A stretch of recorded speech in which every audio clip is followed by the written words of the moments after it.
नमस्कार।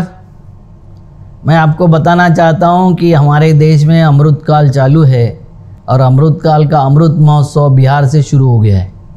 ये जब तक ऐसे अमृत महोत्सव नहीं होंगे, ये जो झूठ बोलने वाले भाई लोग, उनकी कभी बुद्धि ठिकाने पर नहीं आएगी।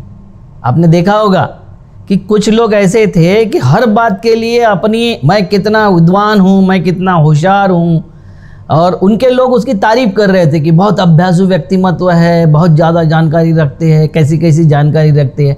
उनकी जानकारी के साथ मैं आज आपके सामने आया हूँ। आप देखिए कि उन्होंने बोला था, ये पेपर की न्यूज़ है, कि जब तक स्वतंत्र विदर्भ होता नहीं मैं शादी नहीं करूँगा। आदरणीय देवेंद्र फडणवीस जी ने 2004 साल में प्रतिज्ञा ली थी। ऐसी प्रतिज्ञाएं बहुत लेते ये लोग, बहुत सारी प्रतिज्ञाएं। ये ऐसी प्रतिज्ञा लेते कि आपको समझ में नहीं आएगा। अच्छे दिन आएंगे, अच्छे दिन करेंगे, 15-15 लाख देंगे, बाद में फिर जुमले बोलते रहते। ये भी क्या बोलते हैं मुझे नहीं पता। 4 में इन्होंने बोल दिया कि मैं शादी नहीं करूँगा, 5 में शादी कर लिया। ये आपको आपके इसमें आ जाएगा। उसके बाद में 2014 में ये ठास के बोल रहे थे, सब जगह ऐसे बहुत ताकत से बोल रहे थे। ये 4 अक्टूबर 2014 का नांदेड़ में इन्होंने दिया था। नांदेड़ तो विदर्भ के बाहर है, मतलब ये पूरे महाराष्ट्र में बोलते हुए घूम रहे थे कि हाँ, हम स्वतंत्र विदर्भ करके रहेंगे। ये भी देवेंद्र फडणवीस साहब की वाणी है। उसके बाद में इन्होंने उसके थोड़ा पहले एक वोटिंग लिया था, सब जगह वोटिंग करवाया था इन्होंने विदर्भ के फेवर में, कौन लोग हैं विदर्भ के और कौन विरोध में हैं। तो ये खुद कहते हैं विदर्भ सेपरेट होने के लिए 96% लोग विदर्भ के पक्ष में हैं। और ये जगह जगह वोटिंग कहाँ पर हुई थी? नागपुर में हुई थी, अमरावती में हुई थी, हर जगह वोटिंग करवाया था। और ये वोटिंग करते हुए इन्होंने अपने फोटो भी ट्वीट किए थे कि हम कितनी ईमानदारी से वोटिंग करवा रहे हैं। और ये बाद में जब सत्ता में आए तो बोले कि शिवसेना के कारण हम नहीं कर रहे हैं। तो ये हर वक्त ऐसे ही कुछ ना कुछ कारण देते रहते। अब शिवसेना इनके साथ में नहीं है, अब तक शिवसेना नहीं थी। सेपरेट विदर्भ करना ये केंद्र की जिम्मेवारी है और केंद्र में अधिकार है, राज्य को पूछने की जरूरत नहीं है। मगर ये झूठ बोलने में इतने माहिर है, कहाँ कहाँ झूठ नहीं बोले।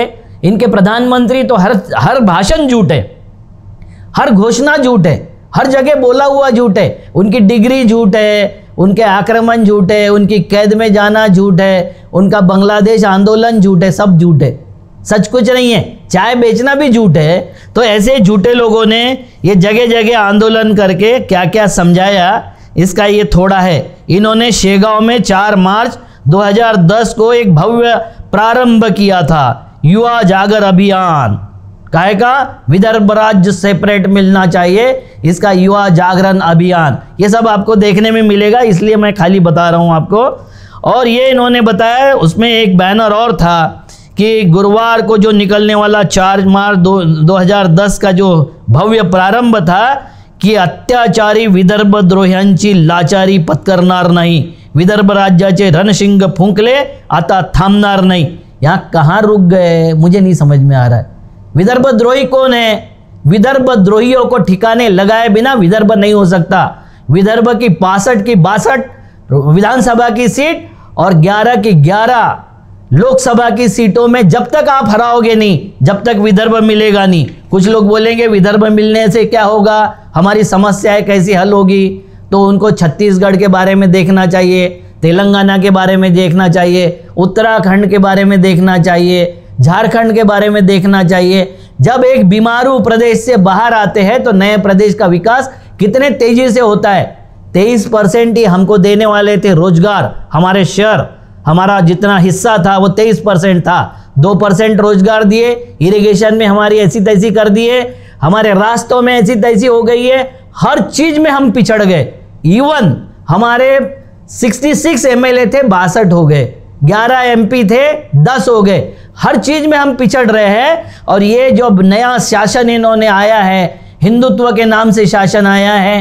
हिंदुत्व से आपका अगर पेट भरता होगा, आपको नौकरी मिलती होगी, आपके सारे संवैधानिक अधिकार मिलते होंगे, कोई बात नहीं, वो मिलना चाहिए। मगर हिंदुत्व में ये आता है कि नहीं? विदर्भ भी आता है कि नहीं?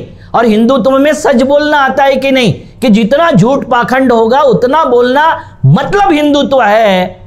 इसका जवाब हमें देना पड़ेगा, मांगना पड़ेगा उनको और उनको जवाब देना पड़ेगा। नमस्कार।